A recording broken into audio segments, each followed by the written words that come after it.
Okay, Shady Pressures hapa hivi tuko na nani? Kwa Mbayo Official. Kwa Mbayo Official. Niko na maswali kadha wa kadha. Naweza kuuliza? Okay, uliza. Okay, swali la kwanza, are you dating? Yeah, I'm dating. You are dating eh? Unaweza tutajia jina kidogo tumjue? Jina yake? Okay, anaitwa Kerry. Anaitwa Kerry. Okay, juna date, unaweza pea aje advice ya watu single bachelor ama watu bado hawajadecide kusettle na mtu mmoja? Okay. Naweza waambia watu single, just be patient. Usirush like una force issue, like just be patient na mtu wako tu atakuja. Yeah. Okay, another thing, nimekuwa nikiwafuatilia sana pale TikTok. Nimeona hata umetengeneza account na mtu wako, naona mko na trust. Na naona mnafanya vitu mingi sana. Sasa kuna watu wenye wako na watu wengi. Unakuwa uko na mademu wengi, bado hujasettle. Unaweza wapea advice gani? Hapo kwa wengi. Najua sasa inategemea someone mwenye ako na wengi. Ni yeye mwenyewe mind yake kama amejiambia ni kusettle ama bado ana nini. Like for me, niliamua kusettle. So for me, for now nimesettle no more. I can't say multiply. Yeah.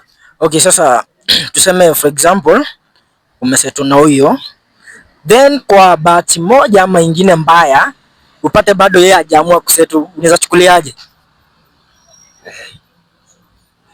Sasa I don't know hapo hiyo swali. Kwa ngumu sasa sijui kama mwenyewe ame decide. But I do believe. I trust her. Yeah. Okay, nataka utupe vitu tatu zenye ambazo zinafanya a healthy relationship. Sasa ile relationship ikuwe healthy. Hebu tupe advice ya vitu tatu zenye mtu anafaa apply sasa relationship yake ikuwe kama hiyo yenu juu inanifurahisha, naona iko sawa sana.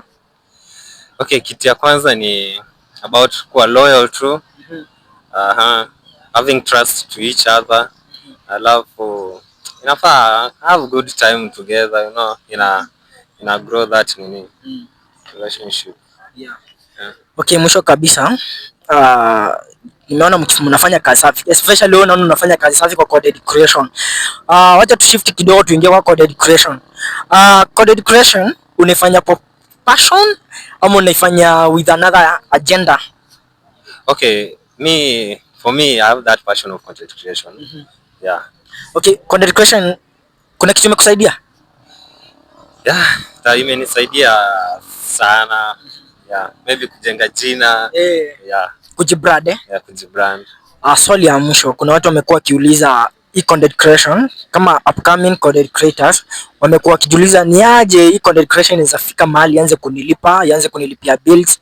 Wengi hawajakuwa wakielewa TikTok, YouTube venye nimekuwa ikilipa. According to your understanding, ni aje ambayo inalipa? Okay, according to me,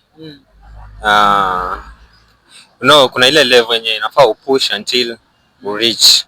Like unajua for now, I think TikTok ukisema ati according to likes, views, TikTok hailipi. Most of Kenyans wanakula to advertising, kuna hiyo kuingia live. So wanakula indirect. So maybe wengi wao wana push TikTok wajulikane, then on YouTube.